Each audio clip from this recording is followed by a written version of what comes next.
బాబాకి జై. అందరికీ జై బాబా అండి. నాకు ఈ అవకాశం ఇచ్చిన బాబాకి ముందుగా నా హృదయపూర్వక జై బాబాలు తెలియజేసుకుంటున్నాను. మీ అందరికీ కూడా నా హృదయపూర్వక జై బాబాలు. అవతార్ మెహర్ బాబాకి జై. మనం జీవితంలో చాలా ఎక్స్పెక్టేషన్స్ పెట్టుకుంటాం. ఇది ఇలా ఉంటే బాగుంటుంది, అది అలా ఉంటే బాగుంటుంది. కానీ మనకి భగవంతుడైన బాబాకి తెలుసు మనకి ఏం ఇవ్వాలో, ఏం చేయాలో, ఎలా ఉండాలో, మన లైఫ్ ని ఏ విధంగా తీర్చిదిద్దాలన్నది ఆయనకి తెలుసు. కానీ మనం మాత్రం కొన్ని ఎక్స్పెక్టేషన్స్ పెట్టుకొని ఇది ఇలా ఉంటే బాగుండు, అది అవ్వకపోగానే మనం చాలా బాధపడుతూ ఉంటాం. ఇప్పుడు నేను చదువుతున్నది బాబా ఇచ్చకి మనం బద్దులమై ఉంటే మన లైఫ్ ఎంత బాగుంటున్నది అన్నది మనం తెలుసుకుందాం. జై బాబా. మీరు సంపన్నులైనా లేదా పేదవారైనా, మీరు ఆనందంగా ఉన్నా లేదా దుఃఖంలో బ్రగ్గుతున్నా, మీకున్న దాంతో సంతృప్తి చెందండి. ఈ పరిస్థితి భగవంతుడే మీ మంచి కొరకు నిర్దేశించాడని అర్థం చేసుకుని ఆయన ఇచ్చకు బద్దులై ఉండండి. మీరు సహనంతో, సంతృప్తితో మీకున్న దానిని అది భగవంతుని ఇచ్చగా అంగీకరించి భరించినట్లయితే మీరు భగవంతుని ప్రేమిస్తున్నట్లే. మన జీవితాల్లో మనకున్న సంస్కారాలకు అనుగుణంగానే ప్రతిదీ జరుగుతుంది. అంటే సంస్కారాల ప్రక్షాళనకు ఏది అవసరమో అదే మన జీవితాల్లో జరుగుతుంది. కానీ మానవునిగా మనం పరిమిత మనస్సు నుండి పుట్టుకొచ్చిన కోర్కెల కారణంగా ఇలా జరిగితే బాగుంటుంది, అలా జరిగితే బాగుంటుంది అనుకుంటూ ఉంటాం. నిజంగా మనం హృదయపూర్వకంగా భావాను ప్రేమిస్తున్నట్లయితే బాబా ఇచ్చకే ప్రాధాన్యతను ఇస్తాం. ఆధ్యాత్మిక మార్గంలో అడుగు పెట్టడం అంటే అహంతో కూడిన ఇచ్చ అంతరించడమే అని బాబా చెప్పారు. మనకు కావాలని కోరుకున్నది సిద్ధిస్తే సాఫల్యం, కోరుకున్నది అందకపోతే అదే వైఫల్యం. కానీ మార్గంలో అడుగుపెట్టిన మానవుడు తన జీవితంలోని సాఫల్యాలు, అసంతృప్తితో సంబంధం లేకుండా భగవంతుని ఇచ్చనే అంగీకరిస్తాడు. కష్టమైన, సుఖమైన, మనకేది మంచిదో, మనకేది అవసరమో, మనం దేనికి అర్హులమో దానినే ప్రసాదించేదే దైవేచ్ఛ. జ్వరంతో బాధపడుతున్న రోగికి ఆవకాయ అన్నం తినాలనిపించవచ్చును, కానీ దాని వలన అతని ఆరోగ్యం మరింత క్షీణిస్తుందని గమనించి అతనికెంతో సంతృప్తినిచ్చే ఆవకాయకు బదులు చేదు మందునే మృంగించడం దైవేచ్ఛ. అది మింగుడు పడకపోయినా అదే సత్యం. మరి మనకు మేలు చేసేదానిని ఇష్టపడాలా లేదా కష్టమైనదనుకోవాలా? కష్టంగా అనిపించినా అది అంతిమంగా మేలు మనకు వచ్చేదే భగవంతుని ఇచ్చ అని గ్రహించాలి. అందుకే ఆధ్యాత్మిక మార్గంలో అడుగు పెట్టిన వాడు భగవంతుని ఇచ్చను అంగీకరిస్తూ తన ఇచ్చను వదులుకుంటాడు. ఆ విధంగా చేయడం ద్వారా అహంతో కూడిన మనస్సు నశిస్తుంది. బాబా ఇచ్చను అంగీకరించకుండా బాబాను ప్రేమించడం కుదరదు. అసంతృప్తితో, అయిష్టంగా కాకుండా బాబా ఇచ్చను ఆనందంగా అంగీకరించాలి.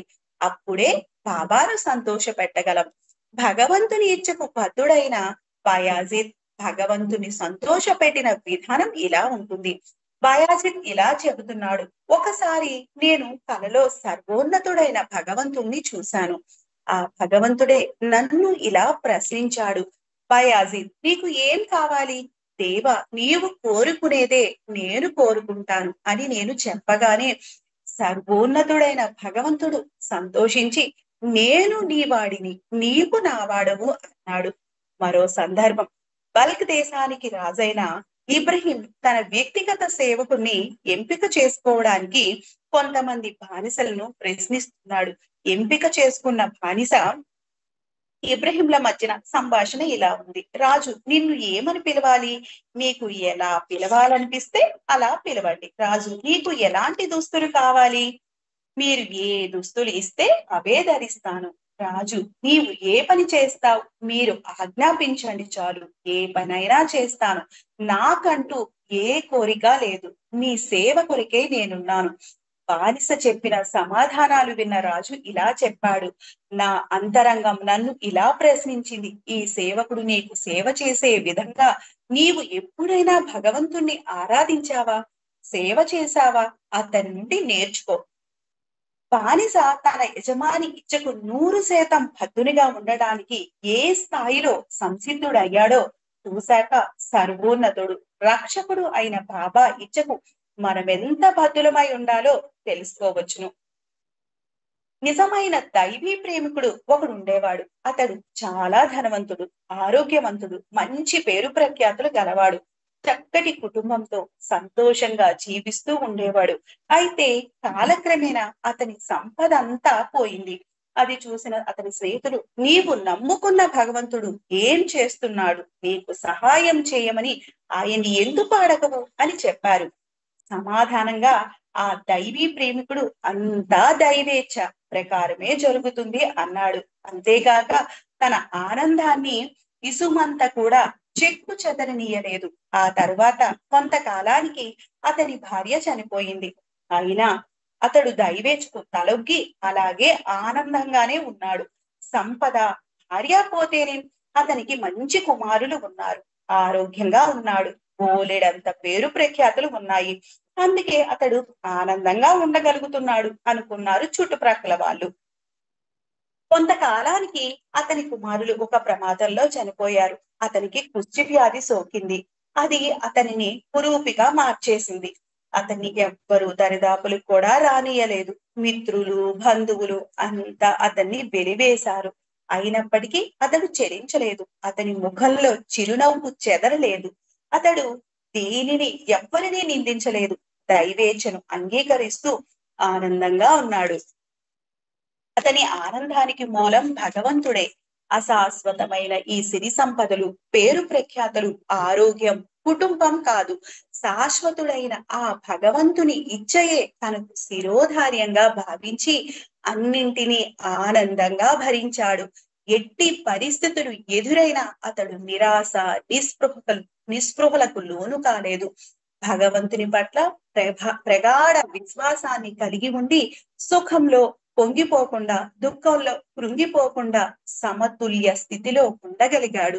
ఇతరుల పొగడ్తలకు, విమర్శలకు స్పందించలేదు.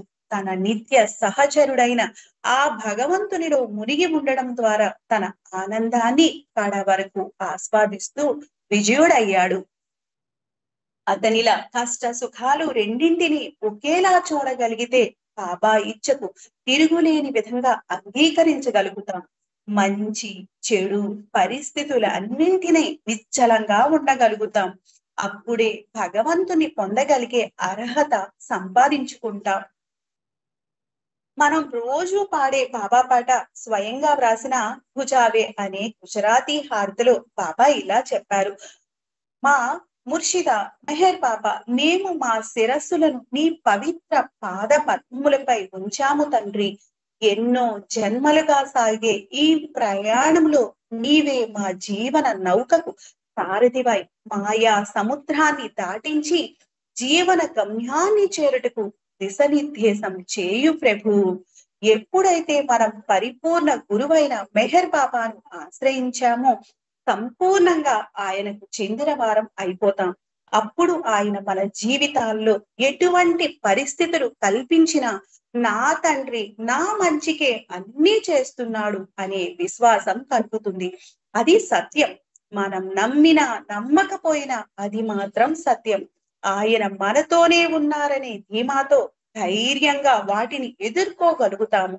అప్పుడు ఆయన ఇచ్చే మన ఇచ్చగా మారుతుంది. మీ ప్రాపంచక కర్తవ్యములు శ్రద్ధగా నిర్వహించండి, కానీ ఇదంతా బాబాదే అను భావమును సదా మీ మనస్సుల యందు ఉంచుకోండి అని బాబా నా వాంఛితంలో సూచించారు. బాబా చెప్పినట్లు ఇదంతా బాబాదే అనుకుంటే ఆయన మనకు నిర్దేశించిన ప్రతి పనిని కర్తృత్వ భావన లేకుండా చేయగలుగుతాం. అలాగైతే ఇక అక్కడ మన ఇచ్చకు తాగు ఉండదు కదా. ఆయన పని ఆయన ఇచ్చ ప్రకారమే నడుస్తుంది, నడవాలి కూడా. మనం ఆయన అప్పగించిన పనిని చేస్తూ దాని ఫలితాన్ని ఆయనకే విడిచిపెట్టినట్లయితే ఆయన ఇచ్చకు లోబడి ఉన్నట్లే. పనిని నిర్దేశించింది తండ్రియే, ఫలితాన్ని నిర్ణయిస్తాడు అనే భరోసాతో ఆ పనిని చేయాలి. అయితే ఆ పనిని 100% నిజాయితీతో, పరిపూర్ణ శ్రద్ధతో బాబా నాకు అప్పగించిన పనిని నేను చేస్తున్నాననే భావనతో చేయాలి. ఆ పనిని చేస్తున్నది నేను కాదు, ఆయనే నా ద్వారా చేయిస్తున్నాడు అనుకుంటూ చేయాలి.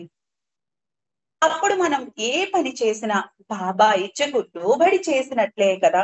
మనం బాబా చేతిలో పనిముట్ల మాత్రమే అనుకుంటూ ఏ పనైనా చేయాలి. అంటే చేసే పనిని నేను చేస్తున్నాను అనే భావనతో కాకుండా బాబా నా చేత చేయిస్తున్నాడు అనుకుంటూ చేస్తే నిజంగానే మనం ఆయన చేతిలో సాధనాలుగా మారిపోతాం. ఆయనకు నచ్చిన విధంగా ఆ పని జరుగుతుంది. పని గురించి ఉపయోగించిన పనిముట్టుకు తన ఇచ్చ అంటూ ఏమీ ఉండదు కదా. బాబా ఇచ్చ ప్రకారమే ఆ పని జరుగుతుంది. ఏదైనా నా ఇష్ట ప్రకారమే జరగాలి అనుకున్నప్పుడు అది అనుకున్న రీతిలో జరగకపోతే బాధ మొదలవుతుంది. బాబా ఇచ్చే నా ఇచ్చ అనుకున్నప్పుడు పని యొక్క ఫలితాన్ని బాబాకు విడిచిపెడతాం. కాబట్టి బాధను కూడా అధిగమించవచ్చును. బాబా చెప్పినట్లు ఎక్కువగా వర్తమానంలో జీవించడం అలవర్చుకోవడం ద్వారా భవిష్యత్తుకు సంబంధించిన కళలు, ఆశలు మొదలుగా వాటికి అడ్డుకట్టపడుతుంది. వర్తమానంలో జరిగే దానిని బాబా మన కూడా ఉండి జరిపిస్తున్నాడని నిరంతర భావనతో ఆయన ఇచ్చకే తల ఒగ్గి ఉందాం. మనం బాబాకు పూర్తిగా సమర్పణ అయి జీవించగలిగిన నాడు తప్పక ఆచరించగలం. బాబా ఇచ్చను మన ఇచ్చగా చేసుకున్న నాడు మాయ నుండి మనకు స్వేచ్ఛ ప్రసాదించాలనే బాబా కార్యానికి మనం సహాయపడిన వారం అవుతాం. ఆయన పని సులభతరం అవుతుంది. బాబా ఇచ్చను మన ఇచ్చగా చేసుకోవడానికి బాబా చూపిన మార్గానికి అనుకూలంగా మన జీవితాలను మలుచుకున్నట్లయితే, వాటిని 100% ఆచరించినట్లయితే మన ఇచ్చ అంటూ ఏదీ ఉండదు. తద్వారా బాబాను సంతోష పెట్టగలుగుతాం. దానిని మించింది వేరేదీ లేదు కదా. దీనికి సంబంధించిన ఒక్క చిన్న స్టోరీ చెప్తాను. బాబా మన్సారి మా ఈ వదిన బపాయి దేశాయి కుమార్తె మెహర్ ఇంటర్ సైన్స్ లో పరీక్ష పాస్ అయింది. కానీ ఆమెకు మెడికల్ సీట్ రాలేదు. ముందు బాబా చెప్పారు బిఎస్సిలో చేరి తరువాత మెడిసిన్ కి ప్రయత్నించమని బాబా సలహా ఇచ్చారు. అంతేకాకుండా నువ్వు డాక్టర్ కాకపోతే నేను నీ మొహం చూడను అని చెప్పారు. అందరూ బాబా తమాషాకి అన్నారు అనుకున్నారు మనసులో. కానీ బాబా తిరిగి చెబుతారు, నేనేమీ తమాషాకు అనడం లేదు, నిజంగానే చెబుతున్నాను అని కొంచెం గంభీరంగా అంటారు. అప్పుడు మెహర్ ఏడవడం మొదలు పెట్టింది. నేను గనుక మెడికల్ కాలేజ్ లో చేరకపోతే బాబా దర్శనం ఎన్నటికీ లభించదు. ఎంతటి భయంకరమైన శిక్ష ఇది అంటూ ఏడ్చింది. అప్పుడు ప్రేమమయమైన మన తండ్రి, నువ్వెందుకు ఏడుస్తున్నావు, ఎందుకు భయపడుతున్నావు, ప్రయత్నించు, తర్వాత ఏం జరుగుతుందో చూద్దాం అన్నారు బాబా. అలాగే బిఎస్సి డిగ్రీ తీసుకున్న తర్వాత ఆమెకు మెడికల్ సీట్ దొరికింది. ఆమె డాక్టర్ అయ్యింది.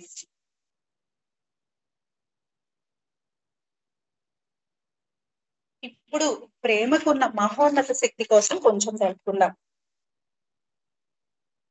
ప్రేమ ఒక్కటే పరిగణించబడేది. ఎంత తెలివి తక్కువ వాడైనా సరే నన్ను ఎలా ప్రేమించాలో అలా ప్రేమించగలిగితే, నన్ను ఎలా ప్రేమించాలో తెలియని అతి తెలివి గలవారి కంటే ఎన్నో రెట్లు ధన్యుడు. ప్రేమించడానికి తెలివితో సంబంధం లేదు. మానవుడు మేధస్సుకు అధిగమించి ప్రేమ సామ్రాజ్యంలోనికి అడుగు పెట్టినప్పుడు అతడు స్వేచ్ఛను ఆకాంక్షించగలడు. భగవంతుని పట్ల ప్రేమ తారాస్థాయికి చేరుకున్నప్పుడు అతడే తన ప్రియతమునితో తనను తాను కోల్పోతాడు మరియు శాశ్వత ముక్తిని పొందుతాడు. అయా బంధనాల నుండి శాశ్వతంగా స్వేచ్ఛను లభిస్తుంది. మంచి చెడు, పుణ్యం, పాపం, దైవీ ప్రేమ సాగరాన్ని అపవిత్రం చేయలేము. మద్రాసుకు చెందిన సంపత్ అయ్యంగార్ సాంప్రదాయ కుటుంబంలో జన్మించినప్పటికీ యుగావతారుడైన మెహర్ బాబాకు ఆకర్షితుడై ఆయనకు అమితంగా ప్రేమించాడు. అతడు మద్రాసులో బాబా జన్మదినోత్సవాన్ని వైభవంగా బాబా సమక్షంలో జరిపించాలని ఎంతో ఆసక్తితో ఆతృతతో ఉన్నాడు. ఈ ఆకాంక్షను బాబా ముందు ఉంచాడు. బాబా అతని ప్రేమకు సంతోషించి అతని కోరికను తీర్చడానికి మద్రాస్ బయలుదేరి వెళ్లారు. 1934 ఫిబ్రవరి 16వ తేదీన ఆది చాంజీ, నావల్, పెండు మొదలగు వారితో బయలుదేరి 17వ తేదీ సాయంత్రం మద్రాస్ చేరుకున్నారు. అయ్యంగార్ బృందం అమితానందంతో బాబాకు సాంప్రదాయబద్ధంగా స్వాగతమిచ్చారు. ఫిబ్రవరి 18వ తేదీ పార్సీ క్యాలెండర్ ప్రకారం ఆ రోజున బాబా 40వ జన్మదినం మద్రాస్ లో అద్భుతంగా జరిగింది. సంకీర్తనలు, భజనలు, హారతులు అమిత భక్తి శ్రద్ధలతో నిర్వహించారు. ఆ రోజు సాయంత్రం వెంకటనారాయణ నాయుడు అధ్యక్షతన పెద్ద బహిరంగ సభ జరిగింది. అనేక మంది బాబా జీవిత చరిత్ర, సత్యప్రేమ సందేశాలను వివరించారు. ఆ సందర్భాన్ని పురస్కరించుకొని బాబా ముందుగానే చెప్పి వ్రాయించిన సందేశాన్ని రుస్తుం చదివి వినిపించాడు. అందులో ఇలా ఉంది: నేను భారతదేశంలో ఆ చివరి నుండి ఈ చివరి వరకు ప్రయాణం చేసి మీరు జరిపే ఈ ఉత్సవంలో పాల్గొనడానికి వచ్చానంటే దానికి కారణం నీ ప్రేమే. ఆ ప్రేమయే ఈ ఉత్సవంలో నేను స్వయంగా పాల్గొనేటట్లు చేసింది. ప్రేమ ఒక అమోఘమైన మహాశక్తి. అది నిస్వార్థ సేవకు ఆచరించడానికి పురిగొల్పడమే కాకుండా మానవుణ్ణి భగవంతునిగా మార్చగలదు. అయ్యంగార్ బాబా ఎడల గల ప్రేమ కారణంగానే బాబా అంత దూరం ప్రయాణించి వచ్చి పుట్టినరోజు వేడుకలో పాల్గొన్నారు. పైగా నీ ప్రేమయే నన్ను ఇక్కడకు లాక్కొచ్చింది, నాకు రాక తప్పలేదు అంటూ అతని ప్రేమను మెచ్చుకున్నారు. నీవే నాకు దిక్కు ప్రభు అంటూ ప్రేమతో సర్వార్పణ అయిన వారికి ప్రేమకు ప్రభు ఇదే ఇచ్చే సమాధానం ఇలాగే ఉంటుంది. భగవంతుడే ప్రేమ, ప్రేమే భగవంతుడు. ప్రేమ ద్వారా మానవాళి మాయా బంధనాల నుండి విముక్తి పొంది స్వస్వరూప జ్ఞానాన్ని పొందవచ్చు.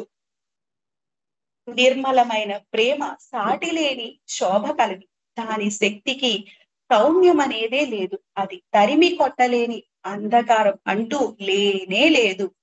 భగవంతుని ఎడల ఉండే ప్రేమకు బాబా ఎనలేని ప్రాధాన్యత ఇచ్చారు.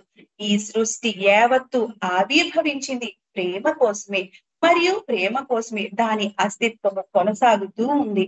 మానవుడు దైవంగా మారిన భగవంతుడు అవతారునిగా వచ్చిన కారణం కూడా ప్రేమయే. మానవుడు భగవంతుణ్ణి ప్రేమించడం ద్వారానే భగవంతునిగా మారగలడు. అలాగే భగవంతునికి సృష్టి పైన గల అపారమైన ప్రేమ కారణంగానే భూమిపై మానవ రూపంలో వస్తాడు. ప్రేమ ముఖ్యంగా తనను పంచి ఇస్తుంది. అది ఉన్నవారి దగ్గర నుండి లేని వారికి ప్రాకుతుంది. ఇతరుల వద్ద నుండి ప్రేమను అందుకున్న వారు బదులుగా ప్రేమను ఇవ్వకుండా దాని గ్రహీతలు కానేరు. ప్రేమ యొక్క స్వభావమే అది ఇచ్చుకుంటూనే పోతుంది. నిజమైన ప్రేమను అడ్డగింప సఖ్యము కాదు, అపజయం ఎరుగనిది. అది శక్తిని కూడదీసుకుంటూ తుదకు అది తాకిన ప్రతి వారిని మార్చే వరకు విస్తరిస్తూనే ఉంటుంది. ప్రేమ ఈ సృష్టికి జీవనాధారమైన నీటి ధార వంటిది. ప్రేమ లేకుండా ఏ జీవి మనలేదు. స్వీకరించే మరియు ఇచ్చే వ్యక్తి యొక్క సామర్థ్యాన్ని బట్టి దాని వ్యక్తీకరణ ఉంటుంది. ప్రేమ సాధించలేనిది ఏదీ లేదు. ప్రేమ త్యాగం చేయలేనిది ఏదీ ఉండదు. ప్రేమ పారద్రోలలేనిది చీకటి లేదు. ప్రేమ పరిష్కరించలేని సమస్య లేదు. ప్రేమ అన్ని జీవితాలను ప్రకాశవంతం చేయగల అలు పెరగని జ్వాల వంటిది. ప్రతి హృదయంలోనూ ప్రేమ బీజాలు నాటడం ద్వారా అటువంటి మహోన్నత శక్తి గల ప్రేమను మొలకెత్తింపజేయడమే తన అవతార రాకలోని ముఖ్యోద్దేశం అన్నారు బాబా. 1941 నవంబర్ 23వ తేదీన బాబా జిఎస్ఎన్ మూర్తి వ్రాసిన ఉత్తరానికి జవాబుగా ఇలా వ్రాయించారు: ఈనాడు మానవ జాతికి అత్యంత ఆవశ్యకమైనది ప్రేమ. నిర్మలమైన నిస్వార్థమైన దివ్య ప్రేమ. ఆ దివ్య ప్రేమ మానవుల్లో సద్బుద్ధిని జాగృతి పరుస్తుంది. అసలైన ఆనందం ఇచ్చటలోనే ఉంటుంది గాని పుచ్చుకోవడంలో లేదని అవగాహనము ఆ దివ్య ప్రేమ కలిగిస్తుంది. అంతేగాక ఇతరుల సంతోషంలో కంటే వారి బాధల్లో ఇష్టపూర్వకంగా పాలు పంచుకోవడమే అసలైన జీవిత లక్ష్యమనే అవగాహనను కూడా ఈ దివ్య ప్రేమ అందిస్తుంది. అందరిలోనూ ఆ దివ్య ప్రేమ అనే నిప్పురవ్వను వెలిగించడమే అవతారుని నా రాక యొక్క పరమోద్దేశం. మరొక సందర్భంలో బాబా స్వచ్ఛమైన ప్రేమ గురించి ఇలా వివరించారు. స్వచ్ఛమైన ప్రేమ చాలా అరుదు. ఎందుకంటే చెడు సంస్కారాల ప్రభావం వలన స్వార్థపూరిత ఉద్దేశాలు చైతన్యంలో ప్రవేశించి ప్రేమను కలుషితం చేస్తాయి. అజ్ఞానం కారణంగా నేను, నాది అనే ఆలోచనల ద్వారా వ్యక్తమయ్యే చైతన్యాన్ని ప్రక్షాళన చేయడం చాలా కష్టం. ఉదాహరణకు ఒక వ్యక్తి తన ప్రియతముని ప్రేమిస్తున్నానని చెప్పినప్పటికీ తన ప్రియతముడు తనతో తనవాడిగా ఉండాలనే భావన లోపల ఉంటుంది. నేను, నాది అనే భావన ప్రేమ వ్యక్తీకరణలో కూడా తప్పక ఉంటుంది. స్వచ్ఛమైన ప్రేమ ఆధ్యాత్మిక పరిపూర్ణత యొక్క వికసించిన రూపం. మానవ ప్రేమ పరిమిత పరిస్థితులతో ముడిపడి ఉంటుంది. స్వచ్ఛమైన ప్రేమ సహజంగా లోపల నుండి వ్యక్తం కావడం అసాధ్యం. కేవలం గురు అనుగ్రహం వల్ల మాత్రమే సాధకుని హృదయంలో స్వచ్ఛమైన ప్రేమ ఉదయిస్తుంది. స్వచ్ఛమైన ప్రేమను గురువు నుండి కానుకగా స్వీకరించినప్పుడు అది అనుకూలమైన నేలలో పడిన విత్తనం వలె సాధకుని చైతన్యంలో నిక్షిప్తమవుతుంది. కాలక్రమేణా విత్తనం ఒక మొక్కగా, ఆ తరువాత పూర్తిగా ఎదిగిన వృక్షంలా మారుతుంది. సాధకుడు సంసిద్ధత సాధించగానే గురువు నుండి అనుగ్రహం లభిస్తుంది. దైవీ ప్రేమ సాగరమైన గురువు ఏ ఆత్మలో తన అనుగ్రహం ఫలించడానికి అనువుగా ఉందా అని ఎల్లప్పుడూ వెతుకుతూ ఉంటాడు. అయితే గురువు అనుగ్రహం పొందాలంటే సాధకుడు కొన్ని దైవీ లక్షణాలను అలవర్చుకొని ఆధ్యాత్మిక సంసిద్ధతను సంపాదించాలి. ఎవరైతే పరనింద చేయరో, ఇతరులలో మంచినే చూస్తారో, అంతులేని సహనం అలవర్చుకుంటారో, స్వసుఖాన్ని లెక్క చేయక ఇతరుల క్షేమాన్ని కోరుకుంటారు, వారు గురువు అనుగ్రహాన్ని పాత్రులవుతారు. గురువుచే మేల్కొల్పబడిన ప్రేమ అరుదైన విశిష్టత కలది. బిడ్డ కోసం ప్రాణ త్యాగానికై సిద్ధపడే తల్లి, దేశం కోసం ప్రాణాలర్పించేందుకు సిద్ధపడే అమరవీరుడు మహోన్నతమైన వారే అయినప్పటికీ వారికి గురు కృప వల్ల లభించే దైవీ ప్రేమ రుచి తెలియదు. చివరికి కొండల్లో, కోనల్లో సుదీర్ఘకాలం సమాధి స్థితిలో ఉన్న యోగులకు కూడా ఈ దైవీ ప్రేమ యొక్క విలువ తెలియదు. ప్రేమ ద్వారా భగవంతుణ్ణి చేరే మార్గం అన్ని ఇతర మార్గాలను తనలో కూర్చుకుంటుంది. భగవంతుని వైపు సాధకుణ్ణి నడిపించే సమర్థత అన్నిటినీ మించినది. ఆ ప్రేమ కానుక పొందిన ప్రేమికుణ్ణి దృష్టి తనపై నుండి భగవంతుని వైపు మరలుతుంది. నిరంతరం పెరిగే ఈ ప్రేమ తీవ్రత వల్ల ప్రేమికుడు మాయా సంకెళ్లను ఛేదించి ప్రియతమునితో ఐక్యం అవుతాడు. ఈ విధంగా జీవాత్మ పరమాత్మలో ఒకటయ్యే మహోన్నత శక్తిని కలిగి ఉంటుంది. ప్రియతమ బాబా నన్ను అధికాధికంగా ప్రేమించండి అని తన ప్రేమికులకు పదే పదే చెప్పేవారంటే ఆ విధంగా బాబాను ప్రేమించడం ద్వారా ఆయన నుండి దివ్య ప్రేమను కానుకగా పొందడానికి అర్హత పొందడానికే. కాబట్టి బాబాను అధికంగా ప్రేమించగలిగినట్లు ఆయనే మనకు సహాయపడాలి. అవతార్ మెహర్ బాబా కీ జై. అవతార్ మెహర్ బాబా కీ జై. అందరికీ జై బాబా అండి. నాకు ఈ అవకాశం ఇచ్చినందుకు బాబాకి నా హృదయపూర్వక ధన్యవాదాలు తెలియజేసుకుంటున్నాను. మీ అందరికీ కూడా నా హృదయపూర్వక జై బాబాలు. నేను ఏమైనా తప్పులు చదువుంటే నన్ను క్షమించవలసిందిగా కోరుచున్నాను. జై బాబా. అందరికీ జై బాబా. అవతార్ మెహర్ బాబా కీ జై. జై బాబా అమ్మ. జై బాబా. సరోజ చాలా ప్రేమ గురించి, జీవితంలో ఎలా జీవించాలి అనే గురించి, బాబాని ఎలా చేరుకోవాలనే గురించి రకరకాలుగా మా కథలు చెప్పి వినిపించావమ్మా. బాబా వారికి తెలియజేసావు.